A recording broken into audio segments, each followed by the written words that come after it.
Yo, Grooveverse, welcome!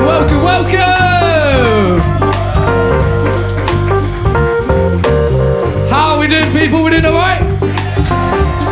Wicked. Look, it's an absolute pleasure to be back here doing this. We've been having a little break for a little while, and here we are back, and you guys have all made this our sold-out return. Give yourselves a round of applause. So what is Grooveverse? Correct. Grooveverse is an improvised jazz and spoken word night. Not two of the most popular things in the world, right? Let's be honest.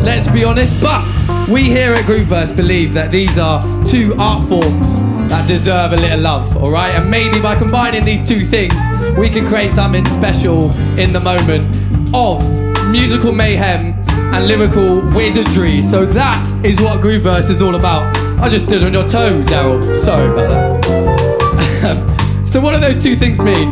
The first bit, improvised jazz. Right, this is a incredible lineup of musicians that we have here. Give it up for the band.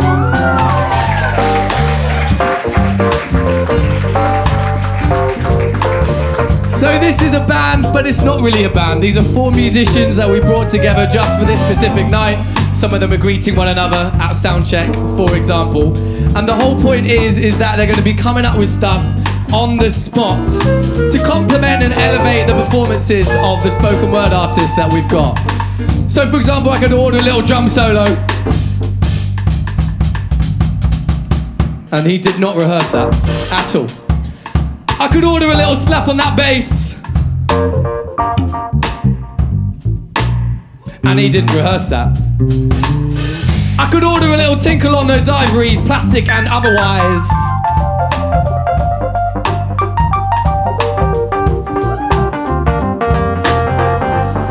And he did not rehearse that. And I could order a little toot on that sexy flute.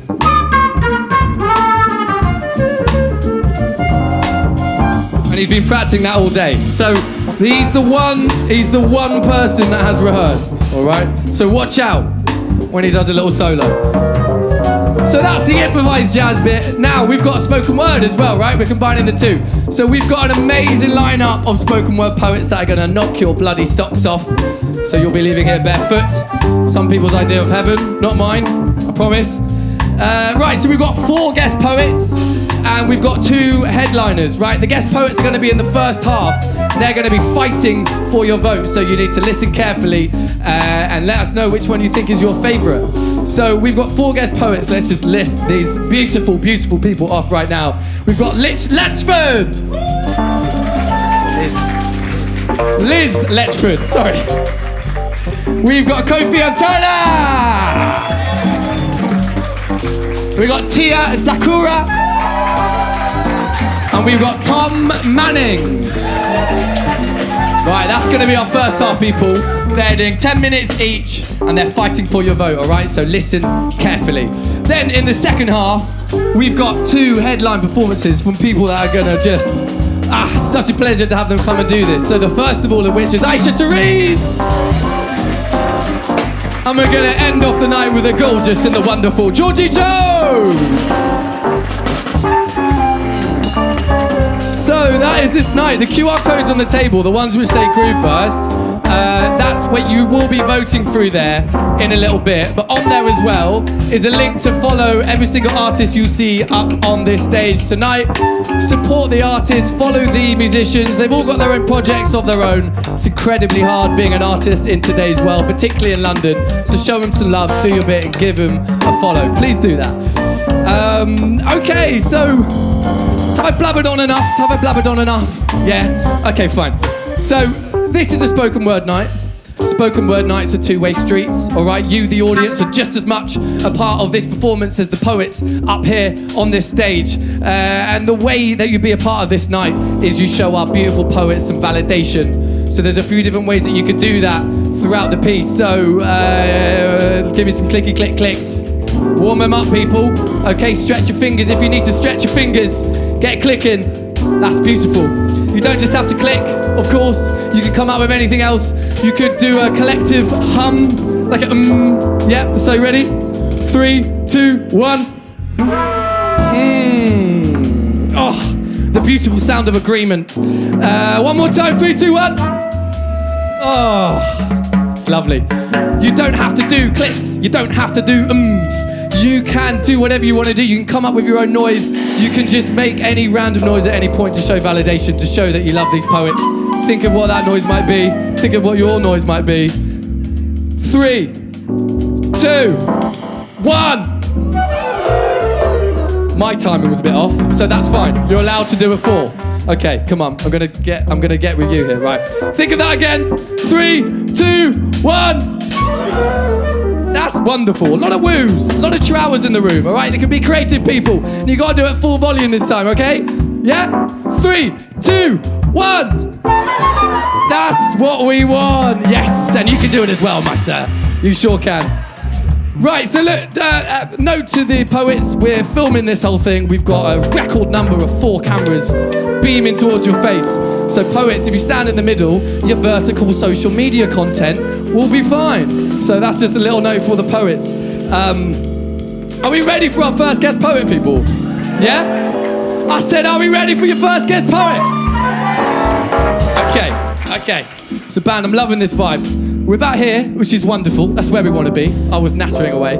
But before we bring on any poet here at Grooveverse, it's at least there, you know. So we're going to slowly build up. And as we do that, people, you need to remind yourselves that you need to give the fucking biggest round of applause and welcome to our incredible poets, all right? You ready for that? Okay, people. I feel like you're ready. You just said you were, so maybe you are. Right, Grooveverse, the return is here. Give a massive round of applause to our first guest poet, the beautiful, the stunning Liz Letchford!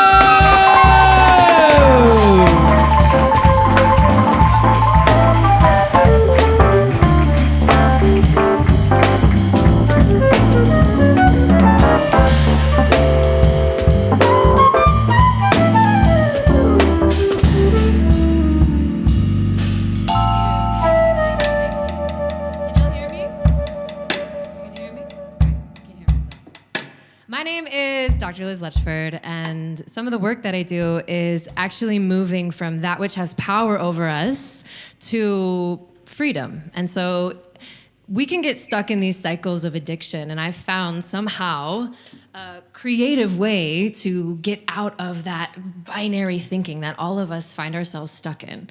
I'm a freestyle spoken word artist, and it is my dream to be accompanied by a talented band. So thank you all. This is going to be a very fun journey. What I want, because this is going to be a freestyle, I would love some suggestions of things that might have power over you. And what I mean by that is like, you just like can't get enough of it, you know? So it could be like cheese, okay? Or like toxic boyfriends, all right? Cheese, we like cheese. Okay, what else? What else we got? Weed, okay, what else? Alcohol, what else? Sex. What was that? Show tunes? Wow, that's mine. Actually, I'm addicted to show tunes. Oh, that's fun, actually. Let's do that. We'll see where this goes. Don't. I like to choke it up, you know? All right. So we're addicted to show tunes in the style of jazz, okay? So I'm gonna take you on a journey and show you my process. We've got about 8 minutes, so we'll see where this flows. You ready, boys? I've always wanted to say that. All right, if we could all, show tunes. If we could all take a big deep breath, please.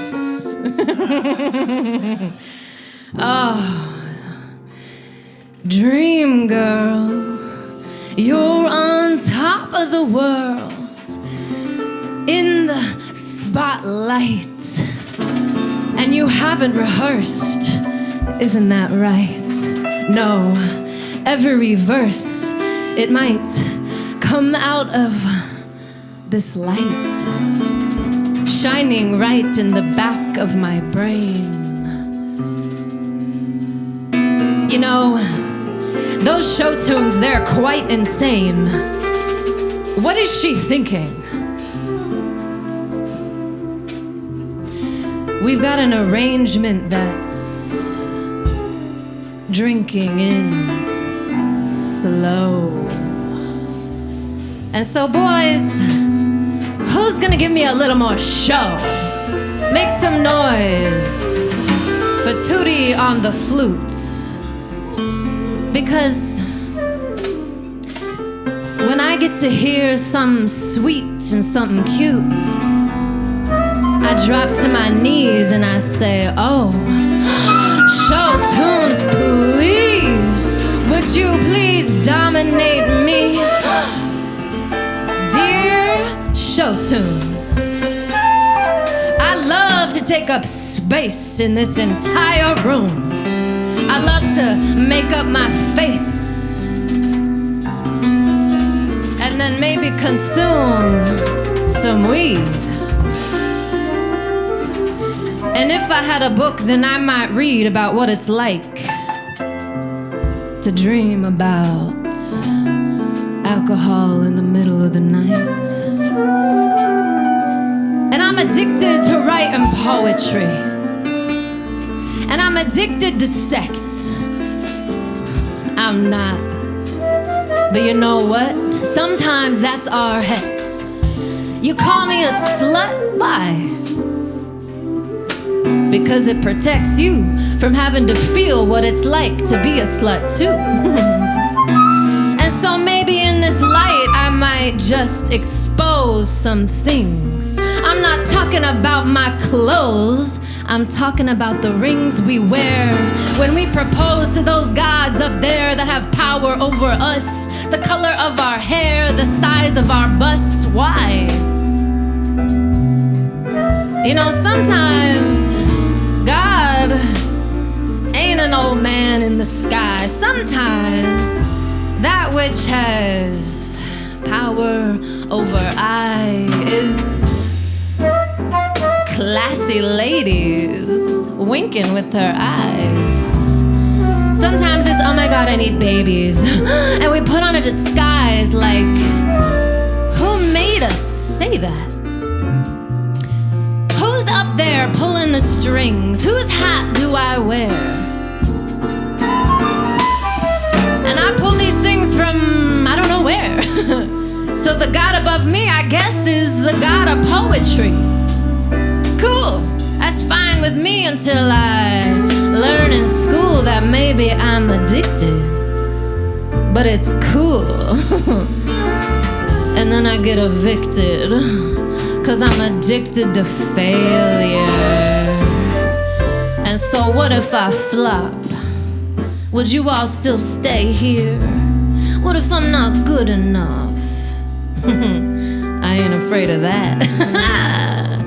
And so put 'em up for the power in your hat, the one that you wear, the one where you get to say, I don't care. It doesn't have power over me anymore. I don't need to drink, I don't need to sweep the floor, I don't need to think what anybody else has told me before. Blink twice if you think I might be sipping on your tea. No. All of this has had power over me. It's why I can flow for an hour, but we got like 8 minutes, all right? And so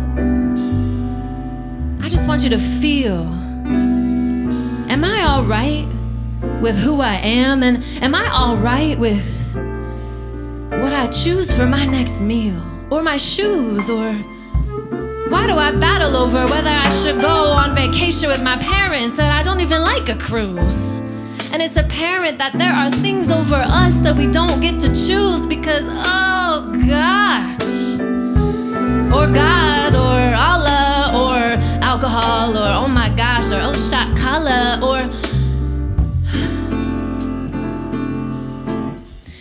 we can drive around in a fancy Impala or a Toyota Camry. It doesn't matter because you're still a man to me. And do you see the patterns? So if we are allowed to be who we are, then instead of rings above us on our fingers, we look up to the stars and we realize the rings of Saturn and the fire of Mars. They're creating these patterns, they're creating these scars. That's what I call Chiron. That's who's writing these bars. I come from outer space, the outer place, you know? The one where we don't have to fit in. And when we remember that we're stars in skin, you will all have bars and you'll all get to grin up here and wear what you want. And you don't have to fear, cause it's fear that haunts us. So if your old man was scary and someone told you that that's who dares to be bigger than you, well then you get to look at that too. I love you. And that's all from me to you. Thank you to the flute, the keys, thank you to the drums. And I've been standing in front of these special fingers. So let's give them all some big old whoopee-doo. Thank you from me to you.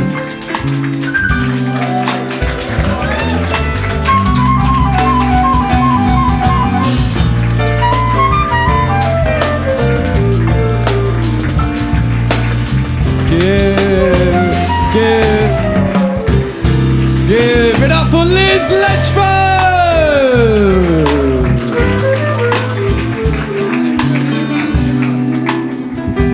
Gorgeous, gorgeous. One more time, Liz Letchford! Improvised jazz and improvised poetry. Come on. Come on. Okay, wonderful stuff, band, as always. Come on. Beautiful, beautiful. Okay. Gorgeous. Thank you very much for that. Wonderful stuff. Let's look. What we do here, we just move straight on. We've got another guest poet who is... I can't wait to see this performance. I saw him perform at a night called Spit. Where's Danny in the room? Where's Danny? There you go, Danny. Danny runs a night called Spit, and he's also one of the people that helped book this show. So give it up for Danny. He's a wonderful, wonderful person, and he has a gorgeous beard. But anyway, so yes, thanks to him, we've got some of the people up here on the stage. So, band, we're going to do... Oh, this is quite awful when I do this, but let's give it a go. Can we have a verb in the room? Any verb? Skating. Skating, okay, the verb skating. This one's going to be skating, by the way, guys. And a colour? Blue and black. What's that? Purple. Right, purple skating. I'm colourblind, so I don't know what anything is. Is it? Right, purple skating? E minor. The E minor. That's what I was going to say. I was going to say that, yeah. So, yeah, band, give us something and then we'll... Right, are you ready to have a big old cheer again? Cool, okay. Okay, build it up, lovely. It kind of works. Okay, Grouper, so you ready for your second guest poet? Okay, give a big round of applause for the wonderful Kofi and Tina.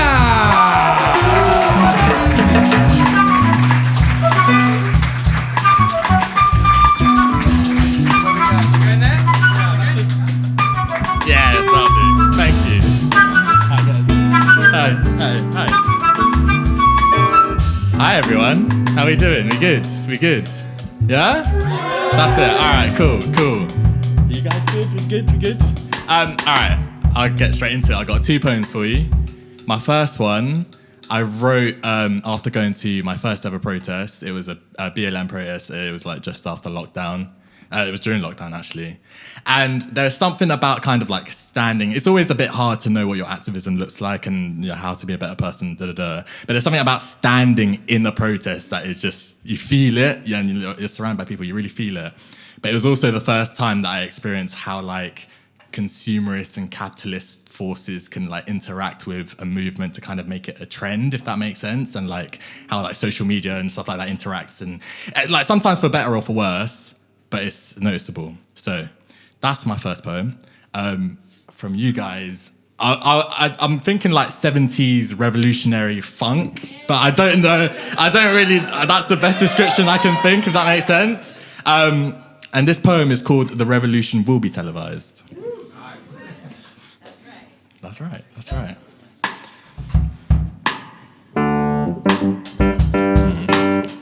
The revolution will be televised. It'll be broadcast on the back end of the BBC News, labelled as another shameful mob. Well, you can sit pretty knowing she'll be rid of them soon. The revolution will be vaporised into a million shards of glass, and it'll rain over you like a fine mist. It will be condensed into a 280-character short story and diluted in a puddle of platitudes that will never reach the ocean. It will become background noise. And like noise, it will not travel through a vacuum. You see, it will be touched up and dumbed down into oppressors are given crowns and progressives are painted as clowns. Your fear will be weaponized to distract you from your subjugation, because ignorance is bliss and the alternative is self-interrogation. And the very character of the media will have a hand in your manipulation, because the medium is the message, and the message is instant gratification delivered through ever shorter forms of communication. The revolution will be commercialized. It'll be valued, flipped and sold for parts like any other commodity. They will rip out its heart and use its chest as vacant property.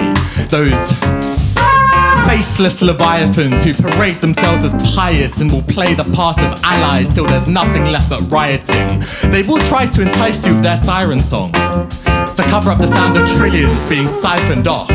Just remember, your friendly neighbourhood conglomerate will not hesitate to turn your lighting off. You see, they'll happily bump the train as it's leaving the station, but they will never pay the fare, nor will they start the conversation. Mickey Mouse will wear the revolution like a seasonal accessory. His sticky rat fingers will squeeze it for every drop of publicity. He will ride it into a dark and empty entropy, leaving it in social consciousness as a half-remembered memory. I did once have a dream in which a revolutionary thought they could stand tall, quench the fires and bear aloft the modest. And when I woke up, I remembered that sticky fingers will always twist the Messiah and turn them for a prophet. I hear the fanfare now. Roll up, grab your I can't breathe face mask. Trademark. Hit me. Grab your I can't breathe face mask, trademark. Your Black Lives Matter Versace banner for trendy teens with exaggerated swagger. Hell, we'll even throw in a hammer. Sickle sold separately. For those of you with a propensity for bludgeoning your enemies. The cost? It's not a lot. Just your manufactured consent. But we can help with that. We'll trade you breadcrumbs and circus acts and a couple thousand adverts to shove down your esophagus. So that'll be your attention multiplied by your time. Yeah, we'll just take your entire consciousness. The revolution will be supervised by dark forms who dance imperial law on flickering cave walls. They'll dangle abject poverty like biblical hellfire and social dissent as the ultimate taboo, until even radicals will be pacified by the artificial concession of wearing their political brand like a tattoo. Why are 2.5 million people still using food banks when we were supposed to be eating the rich? And since when does blatant government corruption amount to nothing more than a page-free discussion? You see, we're happy to parade on the stage of indignation and outrage, but have started to settle for the hollow applause of follows and likes. Yes, the revolution will be televised, but you cannot afford to stay seated. And as heated as I sound, I know I've simmered on the sidelines, watching idly whilst dystopia flies by. Trying to... Oh, give me a second. I know I've simmered on the sidelines, watching idly whilst dystopia trickles down my timeline, scared my voice was too small and giving up hope, and forgetting that every single drop constitutes an ocean. A wave is crashing on society's shore. A million voices calling out for empathy and decency. And the revolution will be televised, I say it once more. And when it is, you gotta ask yourself, am I gonna be on the right side of the TV screen? Thank you. Oh, thank you, guys. That's so crazy. That's crazy. Oh, my days. This is so dope. This is like the dream for any poet, I think. Okay. Perfect. Oh. So, this next one. Oh, Oh, that is so good. That is so good. A little bit orgasmic. So this next one, my second poem is, so one of my friends did an exhibition and the topic was reclaiming space. And so they asked me to write a poem for it. And I think obviously as a minority, when you hear reclaiming space, a lot of the things that come to mind are like, you know, being more open to being in those places where typically you don't see like black people, you don't see brown people, or stuff like that. But then I kind of thought about it a bit more and I was like, well, reclaiming space is something that I think a lot of people, it's a message that a lot of people could relate to. And there's kind of a physical aspect to reclaiming space that isn't kind of reserved for any particular group. I think as human beings, we're kind of removed from a lot of things just by how society is structured. So, fucking context. All right, so this is that's the poem. It's done. So that's why I wrote this poem. It's called "The Storytellers." Give me like just subdued, I guess, peaceful, and then see where it goes from there, I guess. But yeah, we'll start low.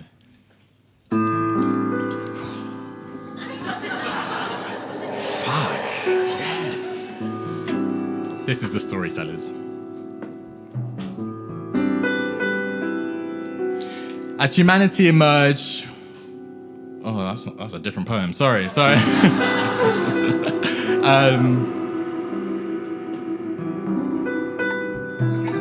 Yeah, how does this go?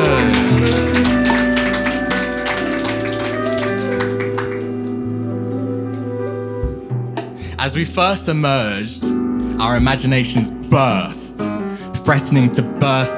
Our imaginations grew, threatening to burst at the seams of our minds. So we built language. We told stories of earth goddesses who blessed us with fertile land. We looked up at the stars and imagined heroes and idols standing in their splendor against a black canvas and calling us to greatness. We sat together, like this, under patchwork roofs that rattled with rain, passing stories between each other like warm bread and wine. Like adolescent gods, we learned to bend nature to our will, and our stories adapted accordingly. We regaled tales of an earth gifted to us by forces beyond our comprehension to use as we wished, and we set ourselves apart from our environment. We told ourselves we were ghosts in shells, and within this crude matter resided our true divine selves. And in the same breath, we told ourselves our skin color, sex, gender, religion, sexuality, ability, hair, style, size, wealth, education, or birthplace should determine the parts of ourselves we were allowed to reveal, the roles we could take and the spaces we could fill. Some stories privileged only a few by subjugating the rest. Some stories uplifted us, whilst others placed chains around our necks. This is all to say that you do not belong and you are not enough are just two more stories. And all stories can be rewritten. So, if you're ever made to feel like a failure or told you'd never make something of yourself, remember that A, making something of yourself is usually capitalist ideological propaganda anyway. And B, only you get to decide what success looks like. Go to that pub where no one looks like you or dresses like you and let them stare. Hold their gaze and turn your space into a runway. Go to the Gucci store in Carnaby Street in your finest trackies, knowing full well you can neither afford nor intend to buy a single thing in there, and browse anyway. What are they gonna do, kick you out? Travel the world and learn again to love every forest, hillside, desert, or rock formation you find. Not because the earth belongs to you or is your birthright, but because the earth is you and you're just rediscovering yourself. And for those of us who ever called the likes of an Oreo or a Bounty for being well-spoken or a theatre kid or reading a lot, remember that for millennia, people of colour used language to build the stories that have become the cornerstone of our mythos. And that the history of human achievement is not just a history of Western civilization. For me, reclaiming space means going into a park on a warm summer's day, sitting on velvet grass while a breeze brushes my face, forgetting for a moment how much fake money is in my fake bank account, or how well I'm performing in a career that does not define me, forgetting forgetting all the things I'm supposed to have achieved and the fictional person I'm meant to be. Freeing myself from the stories that hang on us like old cobwebs. Looking up and knowing the sunlight reaching me has traveled 93 million miles through space just to make my skin feel nice for a moment. And that, in itself, being enough. Thank you. Thank you so much, guys. Right out.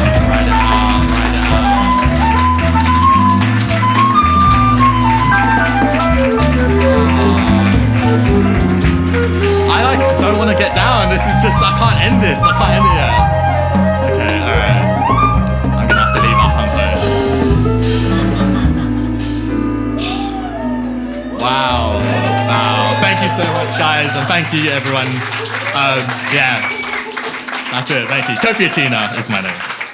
Groovers, give it up for Kofi!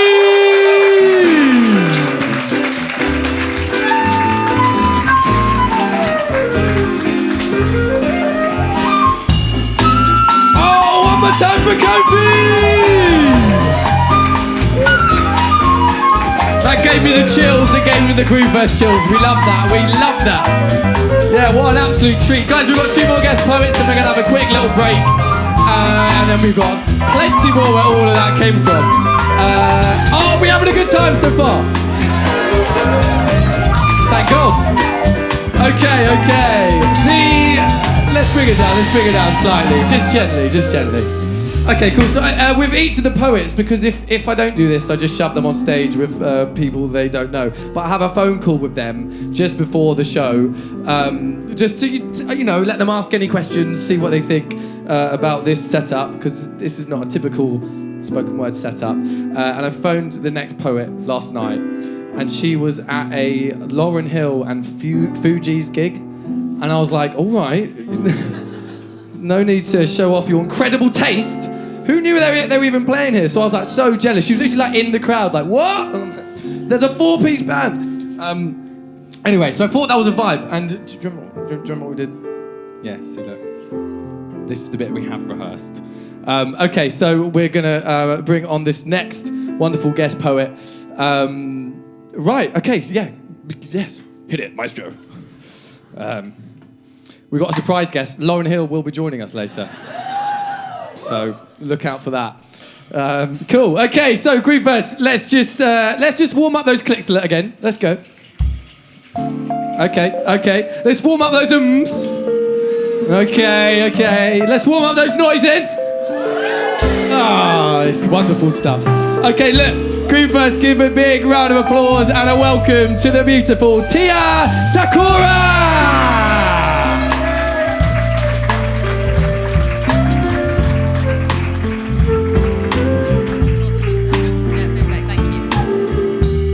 Everybody. Just for context, I'm from Cardiff, so Lauryn Hill was playing in Cardiff, not here, so that's why. But yeah, I've come from Cardiff today with my mum and my sister, my friends, so I just want to thank them for coming this far. It was like a 4-hour coach journey, so and also thanks to Liz and Kofi who have performed so far. It's never easy going first. So the first poem I'm going to do is, I'm not going to give too much information, just a bit of a trigger warning.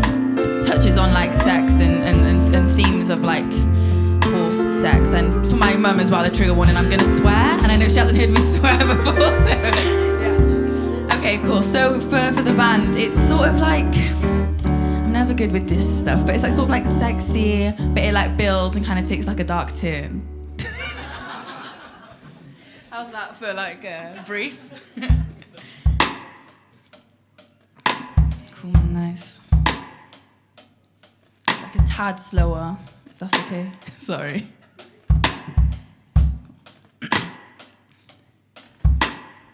You hold me in a way I've never been held before. You adore my every flaw, ignore my every sore wound from the past.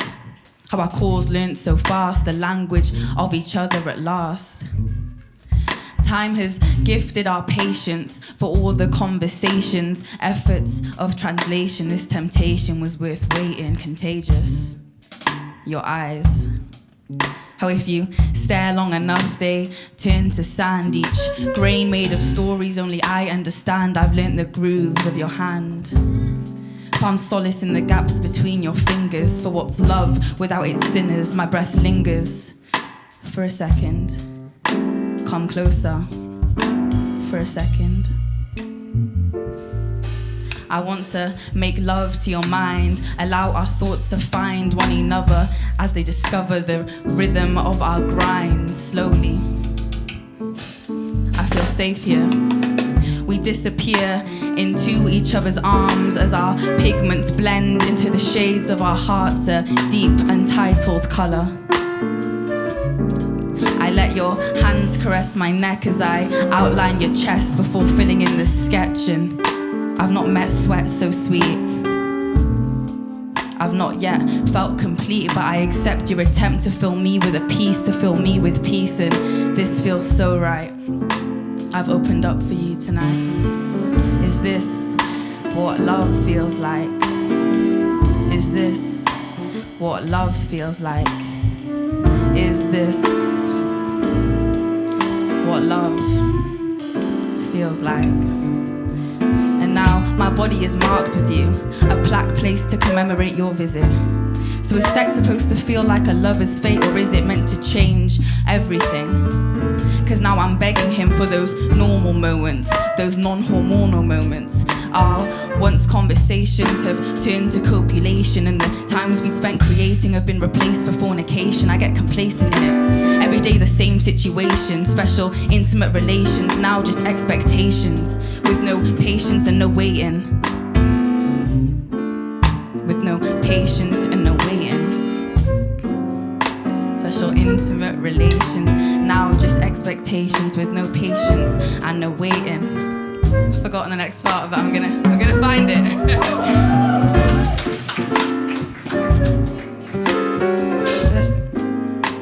Tainting my interpretation of a relationship.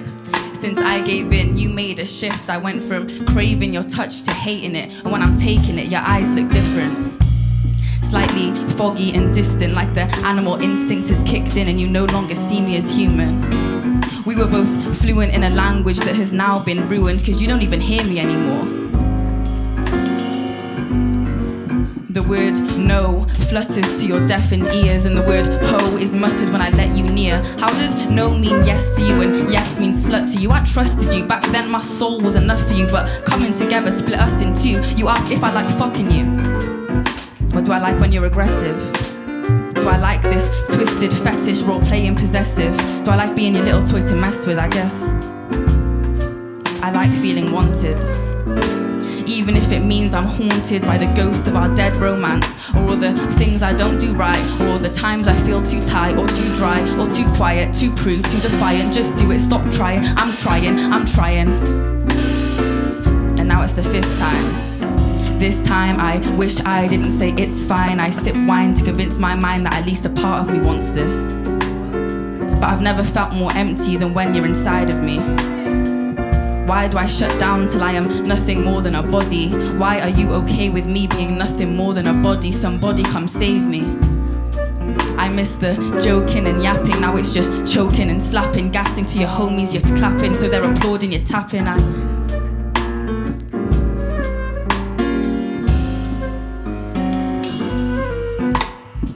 Is this what love feels like?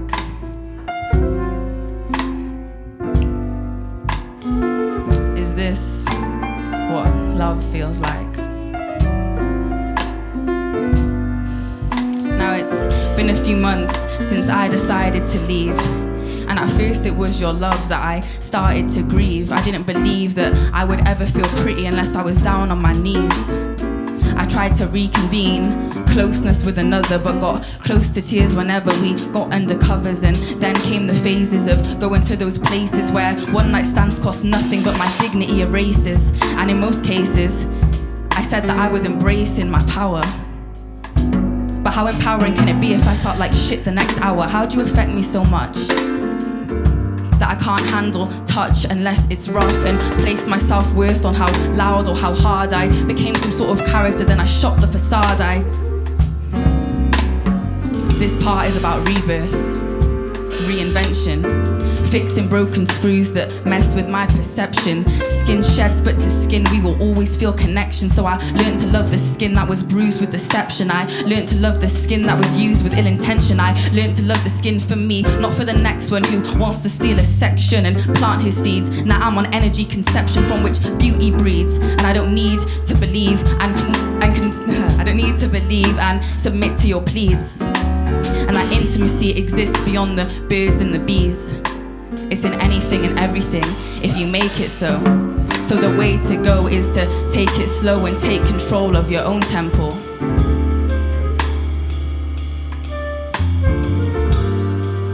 Take control of your own tempo. I know that you lose contentment if you are chasing his ruse, and that sex isn't an expectation, but it's something that I choose. And that the traces of you don't make my body any less mine. This procreation has created a creation so divine. Is this what love feels like? This is what love feels like. Thank you.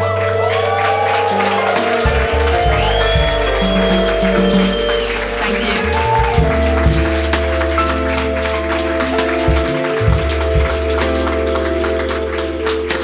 Cool. Thank you so much. Thanks for all of you and for IMPROVISED as well for having me. There's not a lot of nights like this in Cardiff, so I'm really happy that I'm able to travel and people still bring me to these, so thank you so much. The next one that I'm gonna do is sort of like, I don't know how many people, not to trauma dump, but I don't know how many people have been cheated on before. But there's always that thought of like, oh, maybe I can go back. And this is sort of me envisioning what it would be like if I did. So yeah, it's sort of like, like floaty, kind of like slow, not as much of a beat. My briefs are so bad, I'm so sorry. But I can just... It's nice.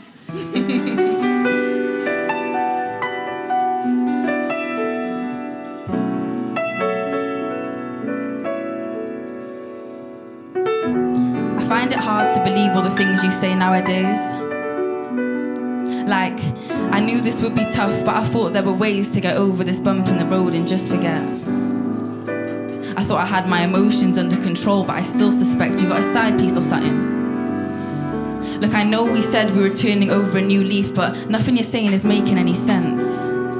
Like, why can't you bring +1s to the events? You said once you would work, and now you're saying you're with friends, and these sudden compliments about my body, I'm not convinced. Is that the guilty conscience talking? It's awkward now when you try to give me affirmations, because everything you say just sounds like an emulation of what was said with her. And then my mind starts racing as I'm reminded of the pictures you shared with her, the conversations I read. I never wanted to be this kind of girlfriend who questions your integrity. But now your words just sound empty, and I know you're beginning to resent me because you begged for me back, but I'm not the same me. Been acting crazy lately, I know it. But why wish for me back if you're gonna repeat the very thing that made me weary? And now I question you every time you leave, I'm no fun. Feel like I don't know you anymore, so we're back to square one. Two people in a room with the biggest elephant. Right now you're happy to provide evidence, but give it a few months and you'll deem it irrelevant. Like, stop bringing it up, or how we're supposed to move on. Tia, if you're lacking in trust, you're gonna ruin the bond. And I'm not gonna lie, don't know what more I can do. You just argue all the time, I feel unhappy with you. It's true. Cause everywhere you take me to eat, I wonder if you took her here too. Stayed in the same hotel rooms, or showed her the same tunes, showed her the same moves. It's a catch-22, cause I'm so glad I found the truth. But at the same time, I wish I could erase it all from my mind and be blind. But they say what you look for, you'll find. And I just feel tapped. I want my sanity back, in fact. Let me look through your phone again so I can make sure we're still on track and make sure I'm not wasting any more of my life. Cause I get nervous every time you angle your phone to the side, so there's no service. What are you trying to hide? That device holds lies that I'm itching to reveal. Look, I'm a feminist, but shit like this has me calling women bitches still. You're obsessed with sex appeal, so you like girls natural and real. But the same ones you were texting are the same ones you told me you had no interest in. The ones with injections, the ones you went and slept with. man really know how that messes with your head? How I try and mimic them now when we're in bed, knowing I'm nothing like them. You said black women were the most beautiful, so I find it unusual that your Snapchat didn't match that statement. Cause other than me, it was all Becky's you were dating. I guess I just couldn't satisfy that kind of craving. You demonstrated that we are the women who make great wives, but I'm starting to think that's not even what men like. Maybe I was too deep, and you just couldn't swim, and you needed shallow water or needed some saving. Maybe my heart was too heavy, and you couldn't hold on any tighter, and your hands began to ache, and you needed someone lighter. Maybe I should have played hard to get, and that's my biggest regret. See, the effort you gave, I gave back times 3, like I was giving 24/7, and the one that got lost in all of it was me.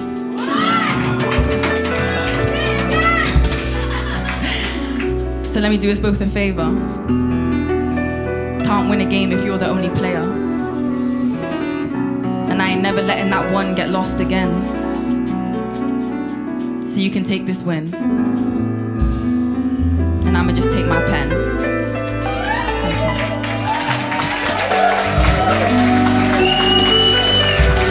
Thank you so much.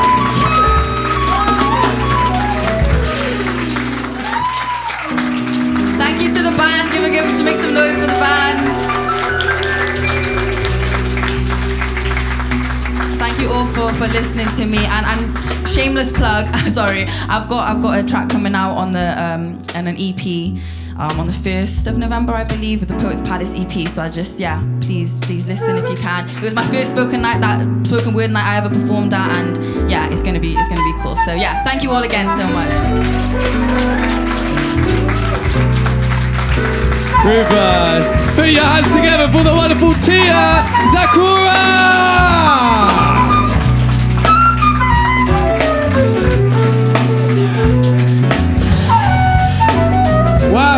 Wow. What do we think about that? That was beautiful stuff. I just found out at the back, I didn't know this. Are you 20 years old? 20 years old, people. She's got a mind like that. You are going places, I tell you. That was very, very wonderful. All the way from Cardiff. Massively appreciate that. I didn't mention, by the way, guys, the guest poets are fighting for your vote, but what do they win? Well, one of the things they win is that, which they can take home and put in their downstairs loo if they choose to. But that's what that is. They win a trophy, but they also get the chance to headline the next show. Now, we do this show every 2 months. The next show is going to be the 12th of December, and they will get the chance to headline the next show. That's the whole point of this. So, they win that little trophy and a headline slot. That's basically it. Okay, we've got one more guest poet, then we're going to go on a little break. Once again, excited to see this guy come and do it. I saw him perform at another night and he really, really killed it. So this makes me very happy that he's coming up here on the Grooveverse stage. Let's just test out the ums. 3, 2, 1. Okay, wonderful. You're there. Grooveverse, the last guest poet of the first half. Give it up for Tom Manning!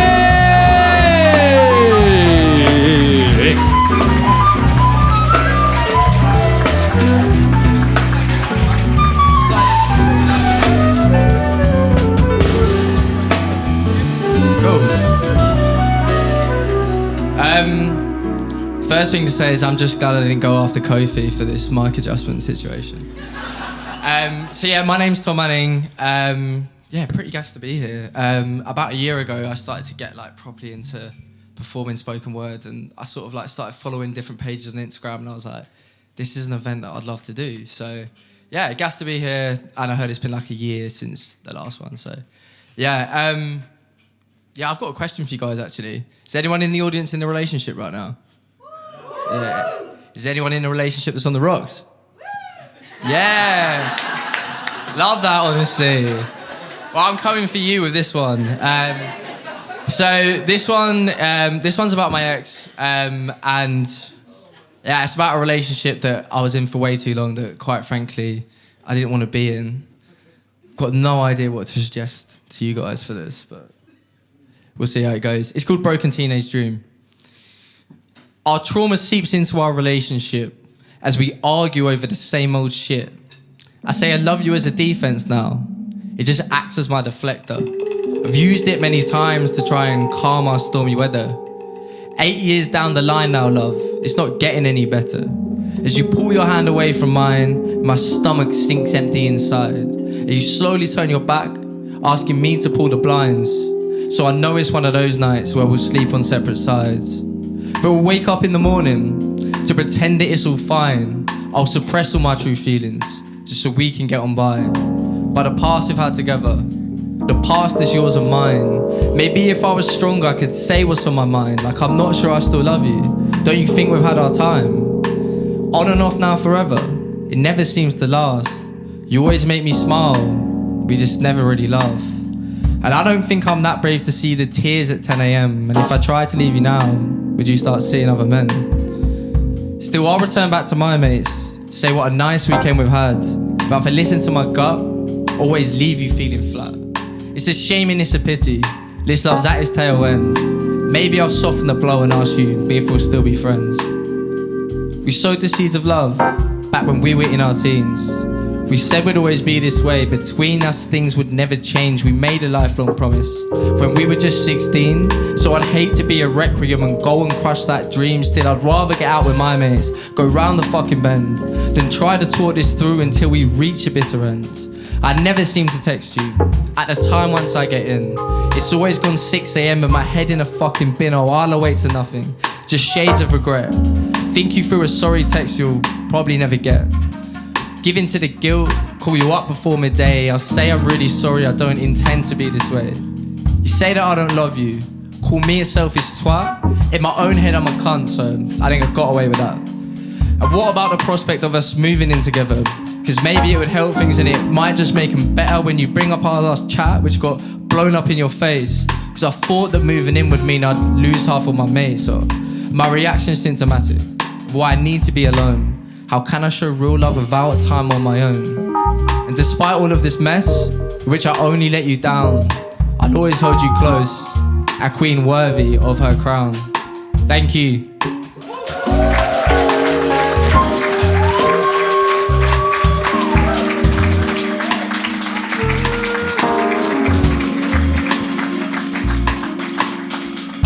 Alright, so I was kind of hoping I'd go like first or something because I'm gonna drag you guys into the deep end now. I wrote this next one. I'm gonna take a little bit of a risk with this next one. I wrote this next one. Well, I finished this next one recently, but I wrote it when I woke up hungover in a hostel bed in Colombia, where the cocaine is very cheap and very pure. Still can make you feel like shit the next day though, without the rat poison and everything else that goes into it. This is called Post-Depression Bender. All the white lines, they got to my head, they got to my heart, but nobody said. Won't feel nothing much, no emotion left. Thoughts race around, a scatty mess. Lost my confidence, lost my charm, the ability to spin even a basic yarn. More anxious now, there's no peace, there's no calm. Thought I was happy with that bag in my palm. Feel weaker, look thinner, it's 3 days with no dinner, I think of my mum. Fuck man, I'm a sinner. But I'll do it again just to feel like a winner. How are you after last night? Yeah, I actually feel alright, well, it's a lie. Overthought everything, well, it's a lie. Switched out the light, mine got dark, overthought everything in my life, over again just to split them into parts. Hours torture, relive in the past, when will it end, how long will it last? Stare at the ceiling, heart beats too fast. But yeah, I'm alright, and last night was class. Take a breath at the mirror, 8 years passed, looking at days, saddened eyes, tired face, deep in thoughts, never a stable place. Like, maybe I'll stop this coming October, enjoy the summer, and it'll all be over. Nah. I'm not depressed, that's just the boring shit that I think when I'm sober. Thank you.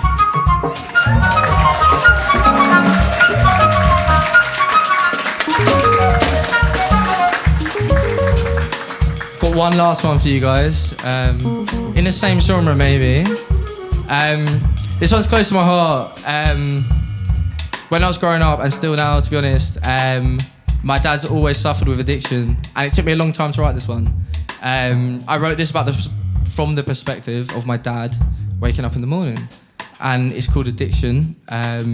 So if that's not a bit of you, you can take that as a trigger warning. Go do your thing. As your head rests down on your pillow, you lay awake just in fear of tomorrow. You wake up to clutch your phone, negative bank balance you should have known. That's more money you'll have to borrow. Wish you could just sit and embrace the sorrow. You want to resist being out in the world. You've been chewed up, spat out and then hurled into a bleak reality. Still got 2 kids and a family. All need feeding. The day beckons despite your emotional bleeding. Sit up to scratch your eyes, peer to the window, catch a glimpse of the sunrise as the birds chirp to the sound of get up, it's time to work. No need for an iron shirt. Boots and overalls are your attire. Manual labour to the day you retire. You squeeze your thumb into your spine. Ibuprofen to numb mixed with leftover wine. Its aftertaste is bitter, packed with a sense of shame. When a despairing voice asks, will I ever change? You better wrap up cause it's cold outside. It's sunglasses in winter to hide the untold stories of your saddened eyes. Down the stairs your steps are heavy. There's a weight on your shoulders and you're carrying many. A close at the front door, the cold air makes you reach for a tissue. Your nose is bleeding and that's your biggest issue. Thank you.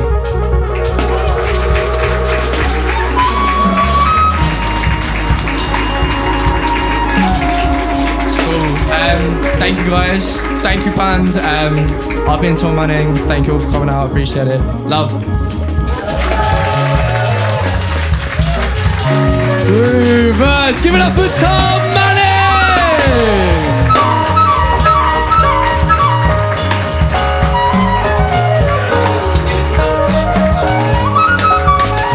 Okay, Groovers, that is the first half. Now what you need to do, you need to scan the QR code that's on the table, the Grooveverse QR code.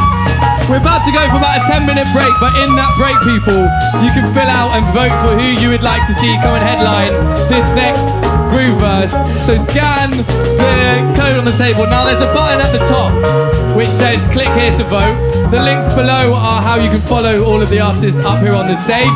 We're going to do about a 10 to 15 minute break. Go and check your ISA, do whatever you need to do, and we'll be back in about 10 minutes!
welcome to the second half. What we do here at Grooveverse to kick off the second half is to let you see how incredibly talented and wonderfully created this insane band are. Give it up for the band! Honestly, what they do give this night its magic, and it's an absolute pleasure to have them come and do this. So super, super grateful that they come and do it.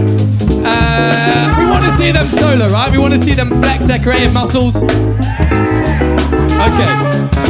Now, first of all, we're going to bring them on one by one, and they're going to do a solo each. So then we're going to build it up to a massive crescendo. Each time you're going to give them a massive round of applause, and we're going to bring on some other bloody poets. Does that sound all right? Okay, on keys, who's been absolutely killing it all night. Give it up for Ayman Sinada! Not on keys, on drums. Sorry, drums. Drums.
Give it up for Ayman Sinada!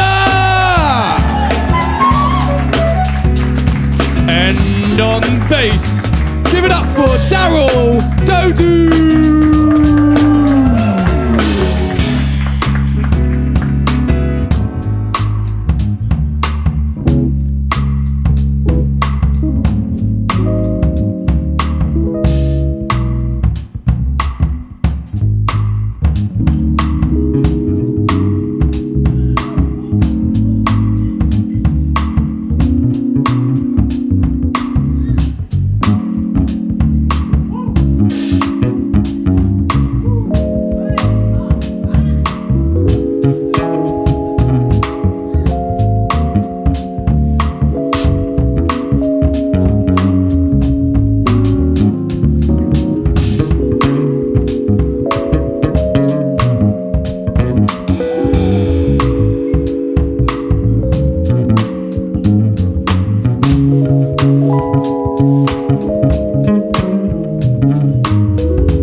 for Darryl Dodoo.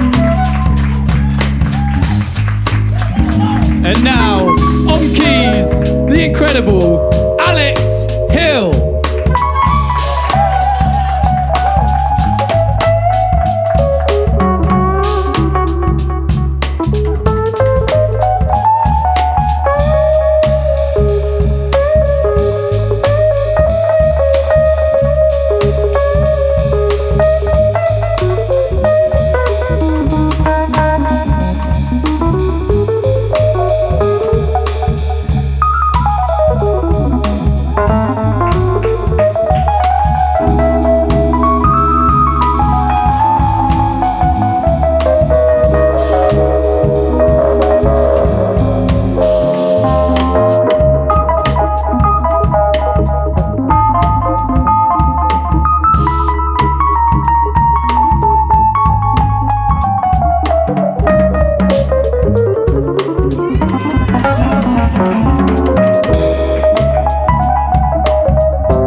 it up for Alex Hill!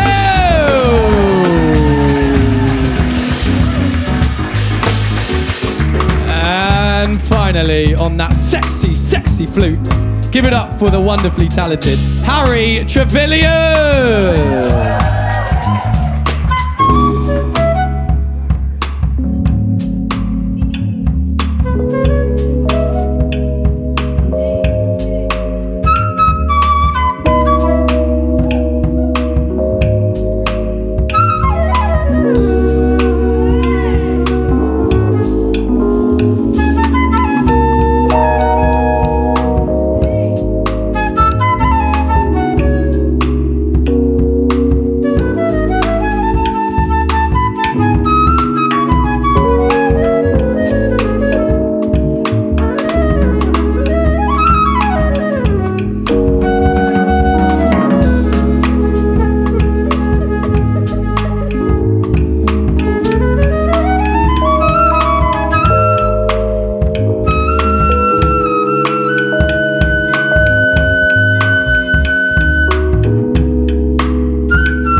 People, that is this incredible band. Give the band a round of applause.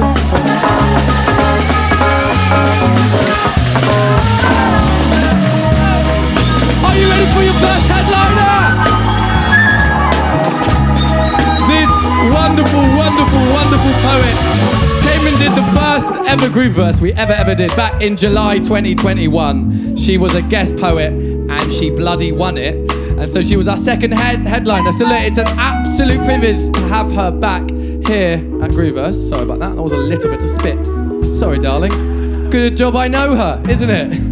COVID-19 pandemic. Right, Grooverse, you got to give a massive, massive round of applause for your first headliner of the night, the wonderful Aisha Tariq!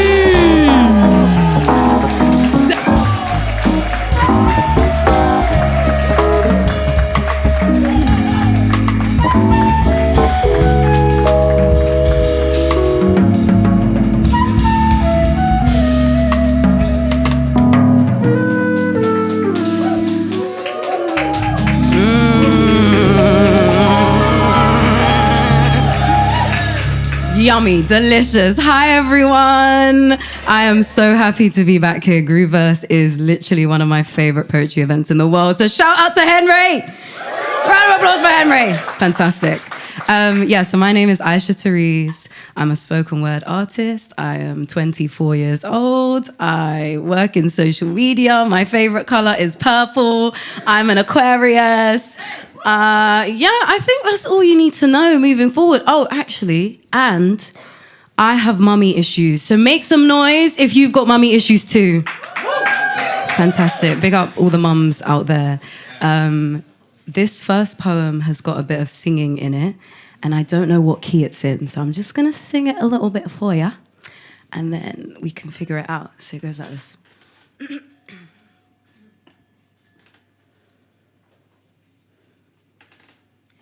Just breathe slow through the window when my feels get low. Breathe in Don't forget to breathe out. Don't lose yourself in doubt. Shall I do it again? Yeah.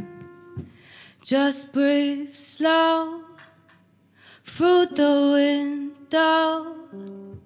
When my feels get low, breathe in. Don't forget to breathe out. Yeah, he found it. Cool. So this one's called Breathe Slow.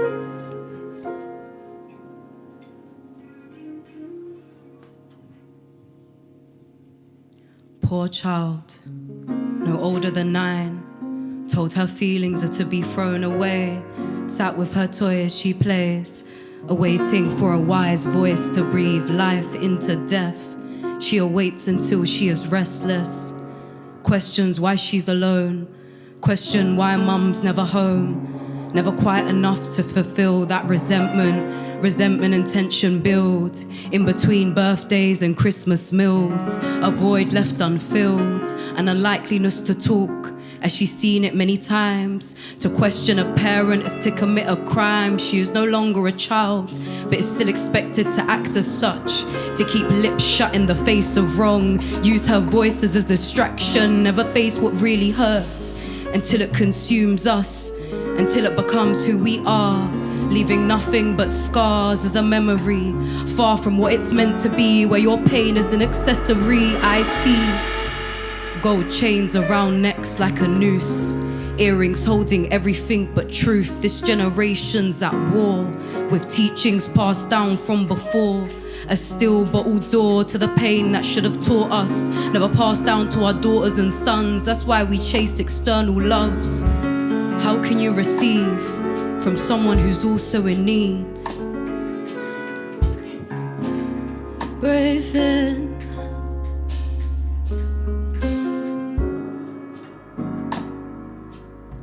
Don't forget to breathe out. She seeks for another filter, watches as her passion wilters. Feels like she hasn't seen the sun since we left school. The game's already ooh.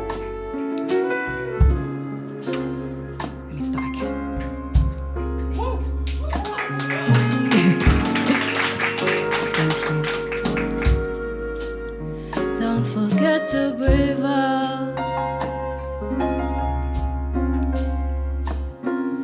She seeks for another filter, watches as her passion wilters. Feel like she hasn't seen the sun since we left school. The game's already won, it's just for show. How are we supposed to know?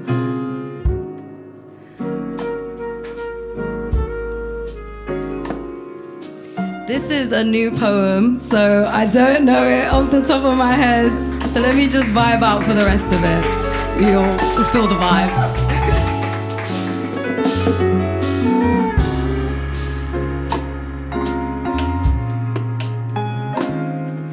Just breathe slow through the window. When my feels get low, breathe in. Don't forget to breathe out. Yeah.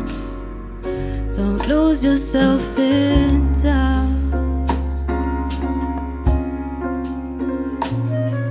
All the thoughts are in your head and you repress. Just like breathing, we release it from our chest. What you hide only doubles in size. I can see it in your eyes. Even a smile can't conceal. The breathing helps you heal. Don't forget to breathe out. Thank you.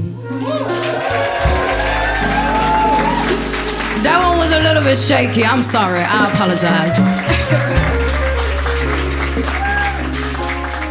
Thank you, beautiful band. Gorgeous. So, I actually self-published a book today.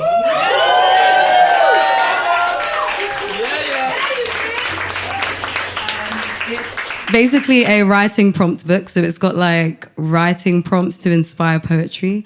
So a lot of my poems I like to describe as a stream of consciousness.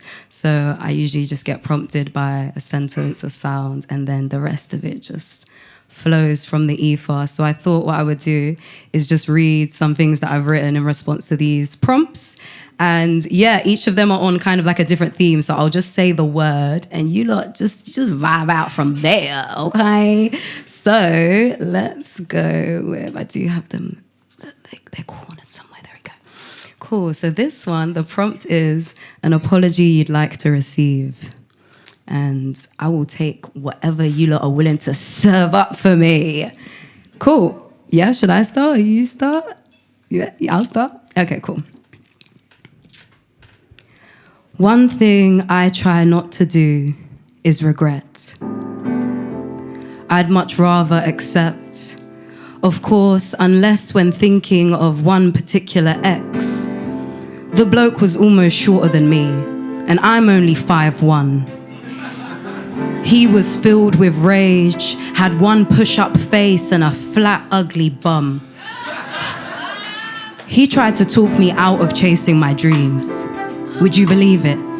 21 and more concerned about smoking weed, couldn't follow nor take the lead. But in retrospect, I'm glad, in fact. Maybe I met him just to know all the shit that I just won't condone. Cool, so that's that one. This one is boredom. So that's the topic.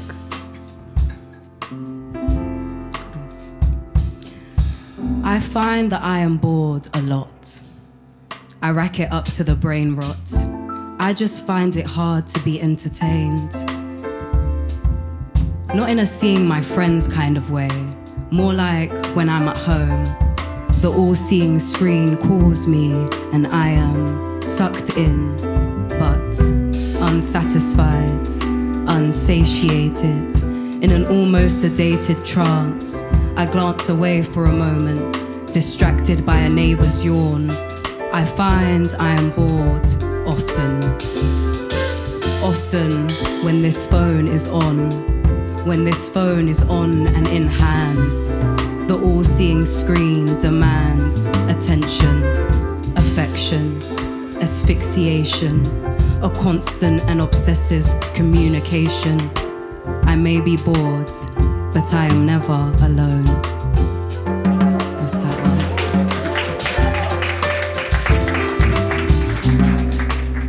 Cool. And then this final one from the book series that we're doing. This is write about the area that you're from. So yeah, I'm repping South London. Make some noise if you're from South London. All right. I rate the rest of London too, but you know, gotta be repping for the South, always. Cool. Oh yeah, you give me a little grind beat or something. I hear it still. Yeah.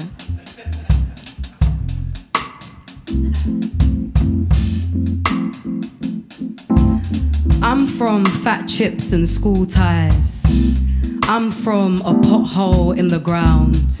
My name is Bossman, beer bottle, bookies. I'm from illuminescent chicken shops and grease-covered lips.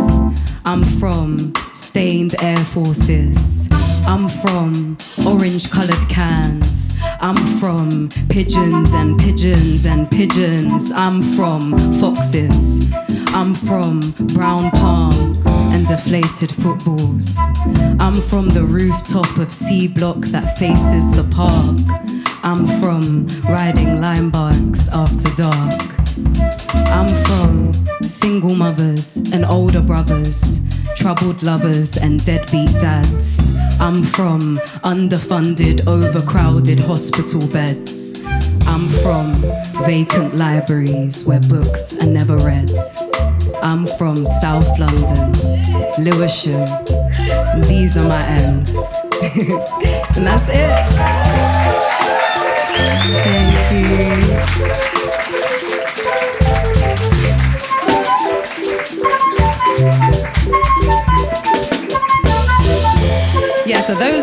quite rough, very unfinished, but yeah, it's just the book kind of works for you. Flick onto a random one, it gives you a prompt, and then you just free write from there. So I will definitely expand on some of those poems.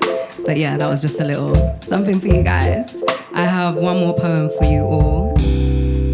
And this one is a personal favorite, so I hope you enjoy. There's a little bit of a call and response in there, so there's just a line I'll get you guys to repeat. It's not hard, don't worry. And I'll tell you when it is. Okay,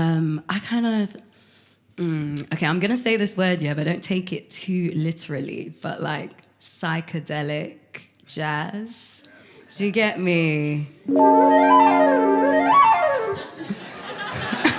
He started. You see, I said don't take it too literally. No, because sometimes the jazz, oh my God, especially psychedelic jazz, it gets too whoopy and then I end up getting sucked up here. I will forget my bars. Let's not do that. Let's not. So yeah, this one's called Spirit in the Flesh. Everything I want is already mine. I said, everything I want is already mine. I'm claiming it. I'm not trying to waste any more time. I've already dreamed what life has in store for me, and I am so ready. I can feel the Mediterranean seas, the tropical breeze, the sand under my feet. Okay, I can't really, but I swear if I close my eyes hard enough, I can start to hear it. If we're going by Einstein's words, time is an illusion. What's going on is only going on because we're standing in time. We can see it moving.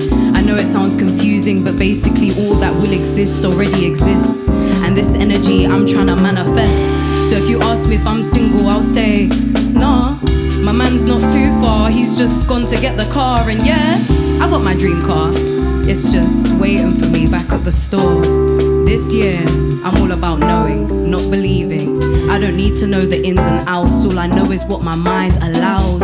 So I'm thinking about that house, that solution and that dream husband. I'm thinking about the happiness and health of all my loved ones. I am a piece of God manifested into human form. I am gold found in the Whitwater Strand mine. I am the planets, the moon and the stars as they shine. I am divine. Like seriously, every single one of us is infinitely divine for the simple fact that we are human, a spiritual, biological and physical force with no definite meaning, reason or cause, just present and conscious and feeling and moving, just loving and dancing and healing and choosing how powerful we are. Gold embellishments from her neck to her feet, brown sheer butter hair swaying in the breeze, aura glowing and iridescent purple and green. She came to me in a dream, but when I say she, what I really meant was me, a higher me, celestial being me, ancestors guiding me. Every experience I've had, every situation, good or bad, she reminded me that my angels have protective forces surrounding my being, and not to get lost searching for life's meaning. Her hand reaching over to me to place her finger onto my third eye. Be still, she says. Be grounded, be present. This thing we call life is nothing but a blessing. There are no limits to the heights you can fall. There is no ceiling to your potential. Your physical being is only a vessel. Be still. And so I did. And so I give when I can. I laugh in the rain, I switch through the lanes, I heal through the pain.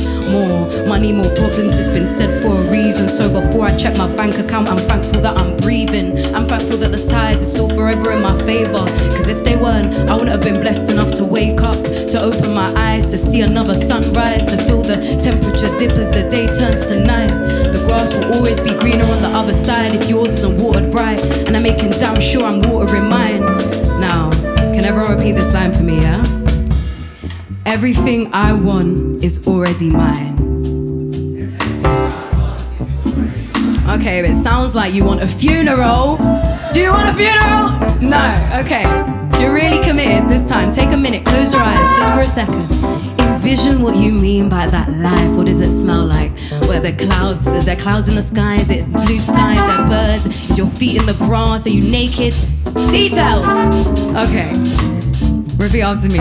Everything I want is already mine. That was so much better. Let's do it one more time just for luck. Everything I want is already mine. Gorgeous. I'm claiming it. I'm not trying to waste any more time. We must stop reminding ourselves that we are oppressed and start reminding ourselves that we are blessed. They can no longer shackle our strength. The most powerful weapon you possess is the light within your chest. It shouldn't matter what shoes are on your feet. What should matter is what you say when you speak, what you do with your time, how you trying to live your life. I'm making the right choices cause there's no option to do it twice. She came to me in a dream. But when I say she, what I really meant was me. Her words, the highest frequency my ears could have heard when she spoke. She said, be still, be grounded, be present. This thing we call life is nothing but a blessing. Thank you.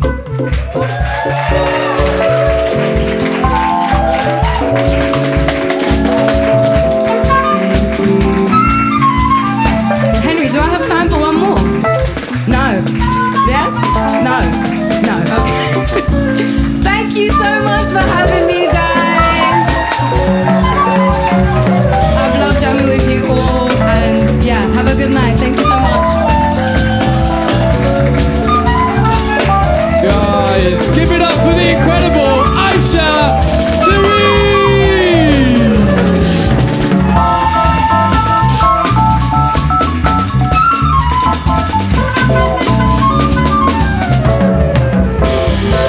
This thing we call life is nothing but a blessing. That was beautiful. One more time for Aisha Tariq!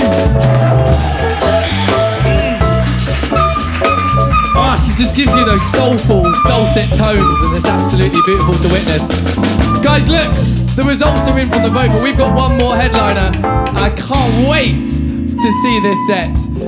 We've got one more headliner, then we're going to announce the winner of this beautiful and very, very big trophy in the corner. What do we think of Aisha Tariq? She's an absolute star. She runs her own night called ATL's Word on the Street. Is that not right? So if you like spoken word, if you like music, this is your thing. She runs a night like that and she's an amazing host, so go and check it out. Follow her on the link and then you will be able to do so. Right guys, look, we've got one more headliner and then we're going to announce the winner. So, band, I'm loving this. Let's raise it up slightly. Go on, Harry. Give me a little toot. Okay, Groovers, you've got to go absolutely crazy for our final headliner. You ready for that? Okay. She's so sweet. She insulted my shirt while she walked in, which was some brownie points. I'm just joking. Okay, right. Groovers, 3, 2, 1. Give it up for the incredible Georgie Jones!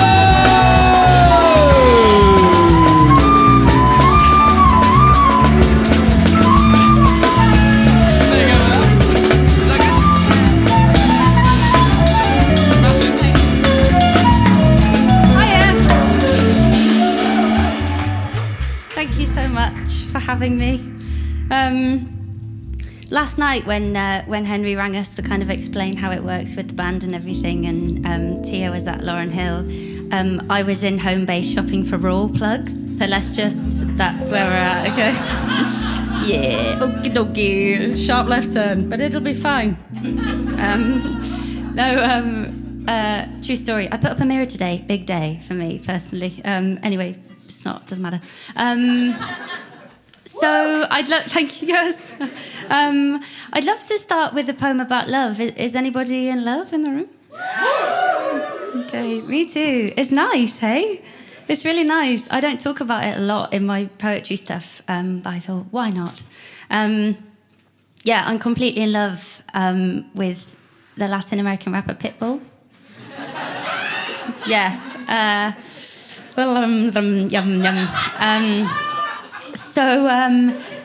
So yeah, I kind of kept that to myself for so long, and then I was like, what? Share it with the world. So here we go. So I suppose music-wise, I don't know, like Pitbull, romantic, is that a vibe? Oh, yeah, okay. This one's called Mrs. Worldwide.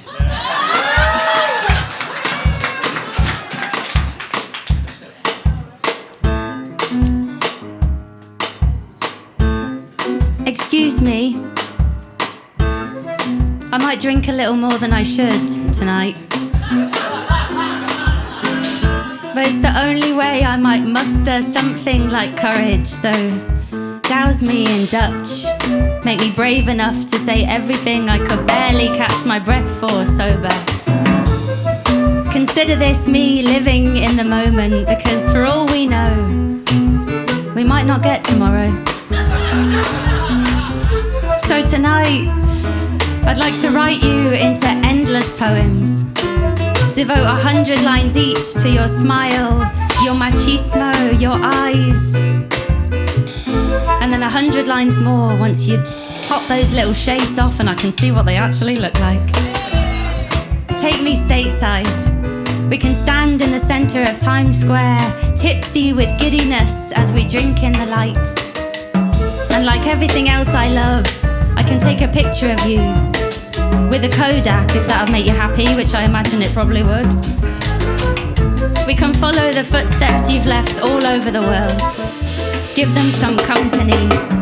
We could tie a bouquet under their arch and make me Mrs. Worldwide, Mrs. 305. And I will vow from here on out to always yell timber when you go down. Oh. Sorry. I wish I hadn't said that, never mind. When we grow weary, when I am grey, and your head is as shiny as ever, when we are ready to lower languor into rumpled sheets, it won't matter whether we're in a hotel, motel, or holiday inn. As long as we're together, we'll enjoy life. Darling.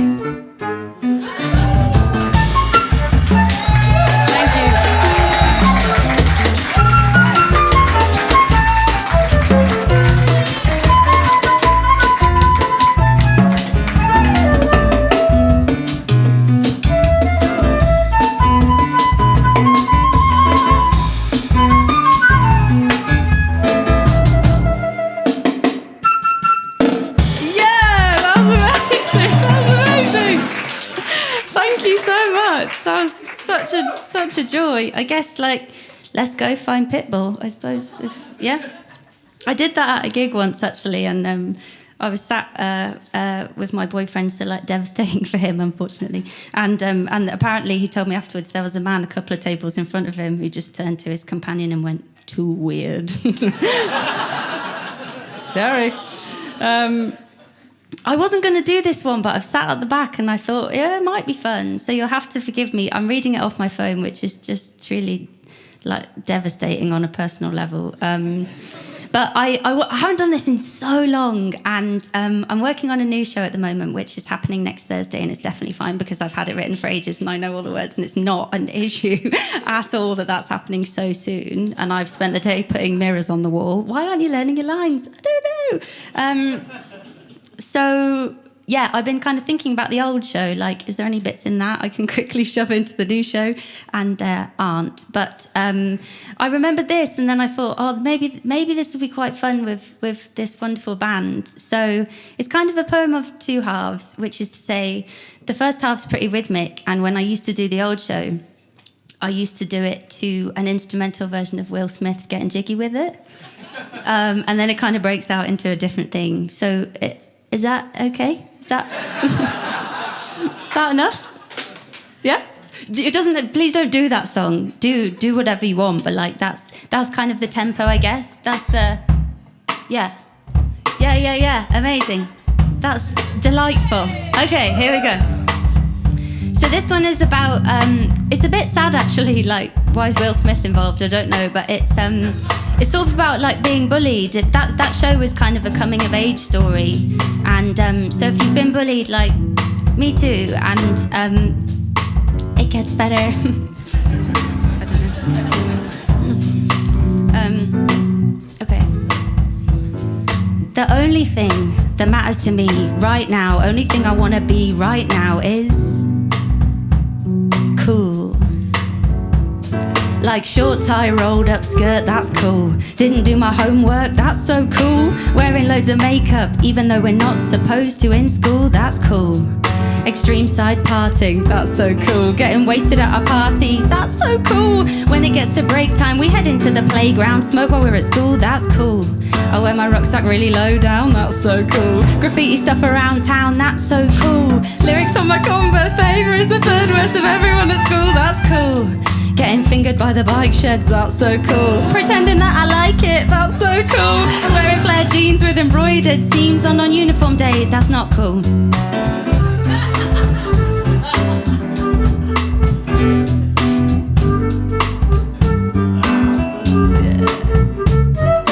Everyone at school says I'm not cool, and they don't really talk to me because then they're uncool too. So I hear vicious snippets of whispered conversation that sound a little something like this.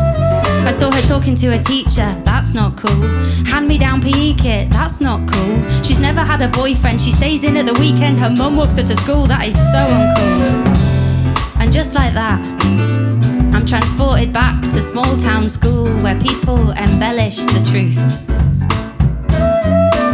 They fabricate stories out of absolute boredom because it gives them something to do. And unless you've got big boobs or you're a part of the popular group, the subject of these stories is you. And they spread like wildfire through the halls of the school. Myths born from the loom, whispered through warp and weft. You know Valkyrie women weight their weave with severed heads. They sing songs of carnage in exaltation. The power of women spinning yarn and spreading myth is not to be underestimated. The words they weave are weighty. Even if you're head down, books up, not asking for attention, you're not trying to make a fuss, you're just wading through 80 pages of squared and margined A4 paper, and somewhere near the middle, near the staples, your truth gets twisted. It gets scribbled on paper and passed around the back of the class in Middleset maths. Pythagoras and Galileo peering over blazered shoulders, trying to catch a glimpse of the gossip on the notes. Spear-like spindles unraveling threads. Stories engorged by hyperbolized words until no one remembers the original version. Until you see your name smudged in margins. Hear it smacked against lips as hubba bubba bubbles burst, and before you know it, you're reading about your own life on the back of a cubicle door. Listening to the voices on the other side talk through taut lips as they reapply nude lipstick paler than their actual skin tone. Thank you.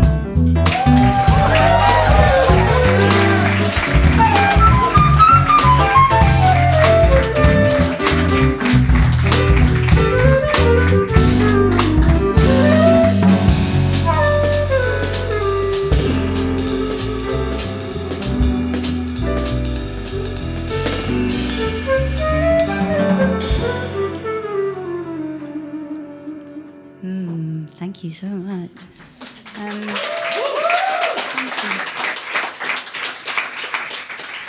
Thank you so much. This next one I'm going to do is been kind of thinking lately about kind of a lot of my friends who are just objectively beautiful for so many reasons pick themselves apart a lot, like their physical appearance. And when I'm not doing work stuff, I love to read like a bit of a trash crime thriller novel for like brain switching off. Yes, delightful. And I've kind of like found a lesson in there unexpectedly, which comes from the author spends a lot more time sort of describing the female protagonist's breasts. More so than he does sort of advancing the narrative plot. And I thought, hang on a second, I think there's a lesson in this. So, what about if it's like a little bit inspirational? Inspirational, sorry, I did just translate myself. Yes. Yes. Yeah, is that okay? Yeah, okay. Let's go for that then, shall we? After me? Yeah? Sorry, that I didn't mean that to be rude. I meant like genuinely, shall I? Okay. On the days that you feel less than, which, by the way, I hope are few and far between, I would like to invite you to admire your breasts as if they've been written by a 60-something-year-old man in the summer house at the bottom of his garden, penning his soon-to-be-published crime thriller / sexy romp novel. I'd like to invite you to carve out time to admire their size, their previously undiscovered sentience. You've likely never lingered on their ability to be startled or appreciative. Linger for a while. Cocoon yourself in the comforting embrace of misogyny disguised as literature. On the days that you feel less than, which, by the way, I hope are few and far between, do not set off in search of purpose and worth.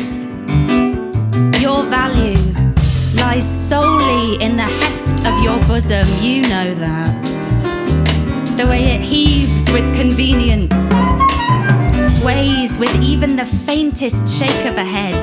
You have probably never thought about how hypothetically your breast could suss out a serial killer just a couple of seconds before your brain does.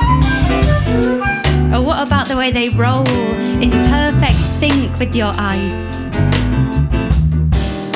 On the days that you feel less than, which by now it should go without saying, I hope are few and far between, I'd like to remind you, this majesty that exists in your mammaries likely flows through you in your entirety, bubbles in the very marrow of your bones, trickles from soft lips as you whisper and WhatsApp incantations, as you trace trees back generations to honor the witches they were never quite able to burn.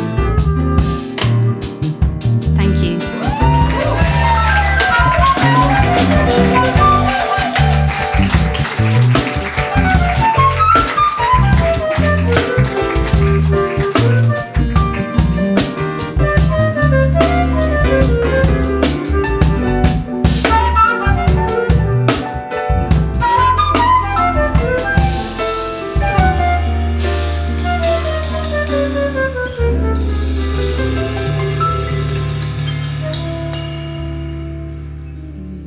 Thank you so much. Very lovely. I've got one final one. I think what's happened since I've been up here is that I've developed a bit of a jazz voice that happens when I'm like saying the poems. And then in between, when the music's so delicious, I don't know what to do because my normal energy is like blah, blah, blah. And then I'm just sort of standing here like, yeah, cool. I'm cool. I'm a cool gal with a microphone. What? Anyway, so we'll work on the in-betweeny bits for next time. Not a problem. Yeah, I've got one final one. I don't know how we're doing for time. Time for one more? Yeah, delish. Okay. This is an oldie but a goldie. I don't know. Just there's no kind of filtration system in here anywhere. What comes in must come out. You know. It's anyway. Okay, so this is a poem, an ode to my absolute favourite place on the planet, which is the women's changing rooms at Virgin Active Cricklewood branch, which since I wrote this, maybe like 6 or 7 years ago, I don't know, I've been told a lot that it's now become a David Lloyd, and I don't know who to write to, but if anyone can point me in the right direction of a complaints department, that'll be delightful. So musically, yeah, I haven't really thought about this one. Should we just have a nice time, just see what comes out of you? Does that sound okay? Yeah. Is it helpful for me to say something? Probably not. She says so many things and none of them are useful. I'm nearly done.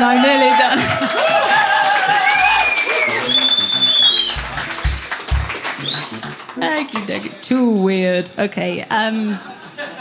Right. I'll begin, I suppose, and then we'll just have a little see. Yeah, okay, thanks so much. This has been like genuinely delightful. Thank you so much for having me. What a wonderful evening.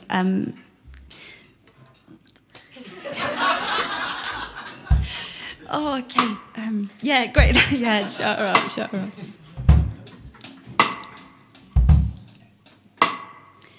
I'm in the gym. I'm getting ready for a swim. I am hoping nobody looks at me. I'm wondering if there's a way I can get my costume on without taking off my jeans. God forbid anybody sees what I've got hiding underneath.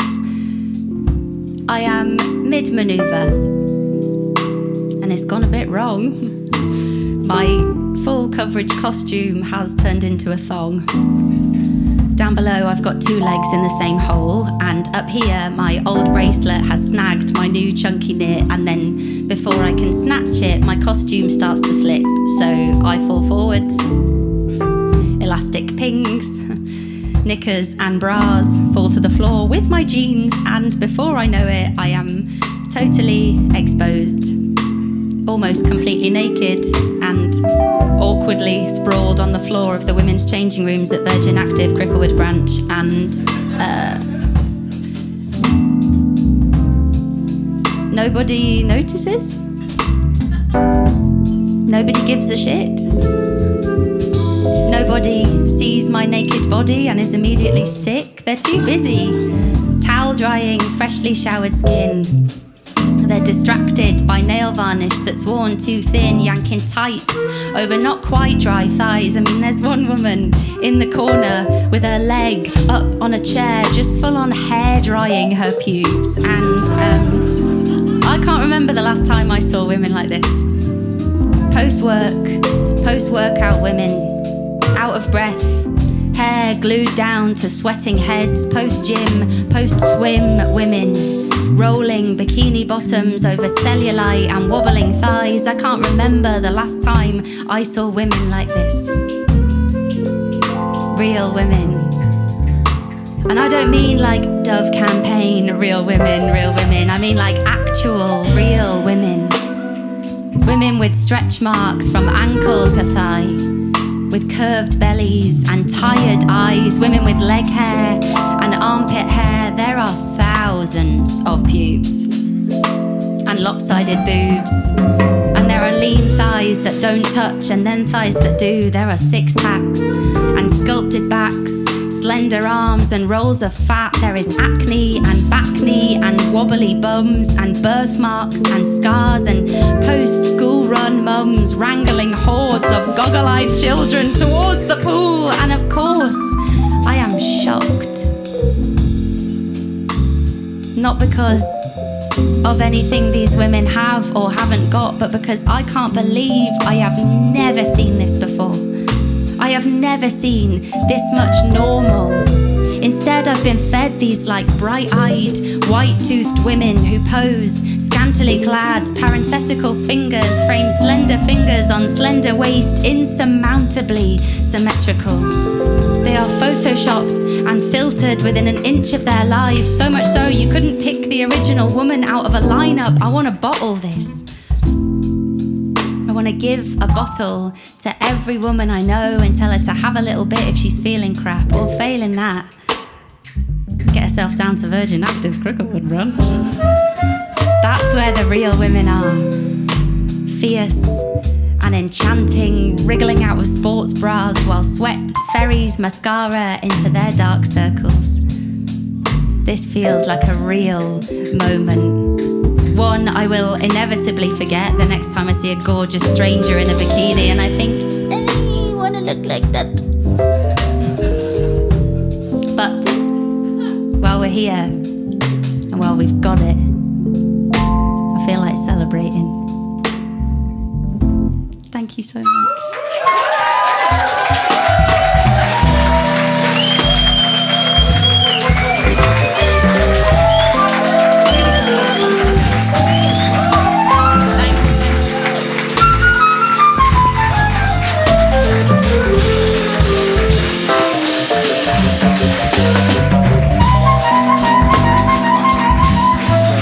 Groovers, give it up for Georgie Jones!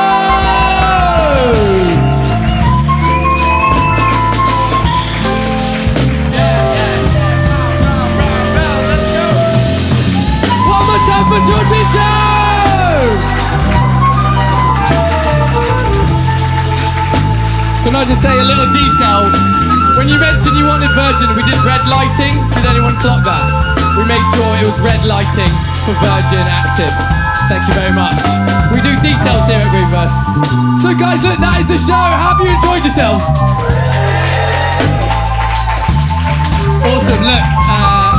There's only two things for me to say and one more thing for me to do. The first thing for me to say is, so I work here at the venue. This is where I work. You guys are sat in a grassroots venue in the UK. There's 60 of you. That's why we're a grassroots venue, because it's bloody small.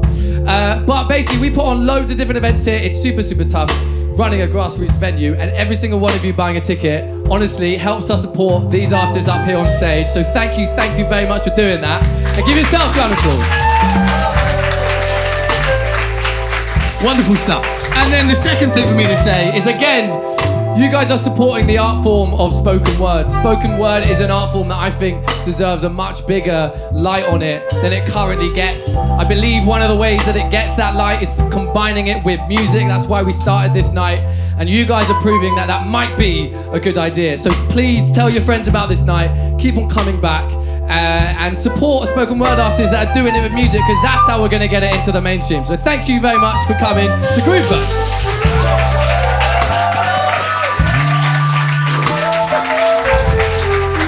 Okay, so we have a winner, guys. You voted for a winner. It was really close, like really close. I had to kind of double check it just now to make sure. There was generally about a couple votes in it, which is wild. So look, it's going to be an absolute privilege to announce this name. Can this person quickly come up?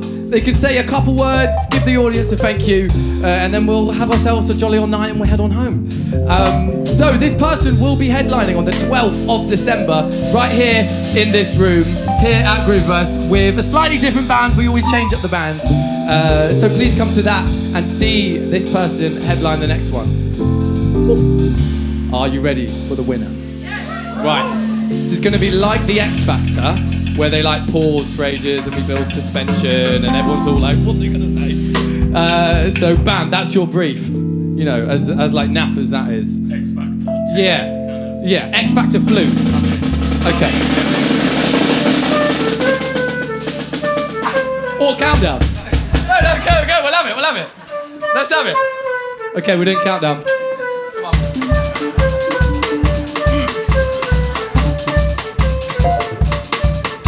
You can tell we don't rehearse. Okay, you got it? Okay. Right, man, you're gonna go crazy when I say the name, yeah? Okay, Grooveverse, the winner of our return, this is like our 15th show, but the winner of tonight is...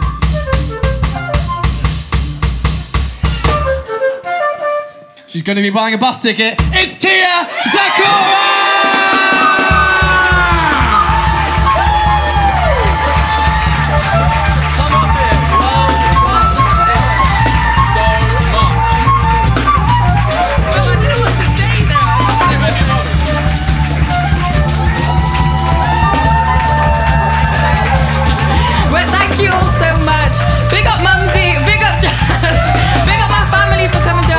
So much. It's like winning a Grammy. It means so much to me because I don't get the opportunity to do this much, and I'm not going to waffle on anymore, but thank you for putting this on, and thank you all for coming, and thank you.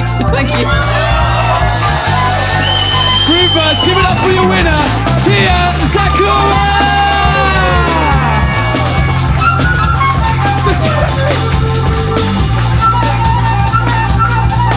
Tia Zakura, everybody!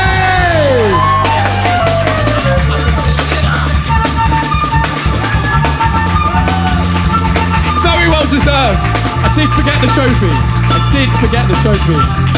Wonderful stuff. Okay, Grooveverse, that has been it. Give it up for Liz Letchford. Give it up for Kofi and Tina.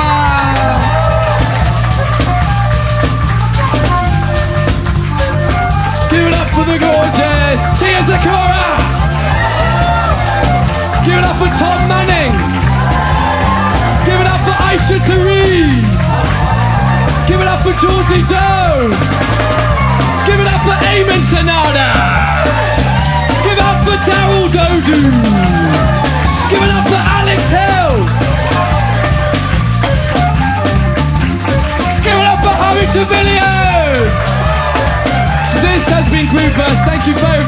We'll see you next time.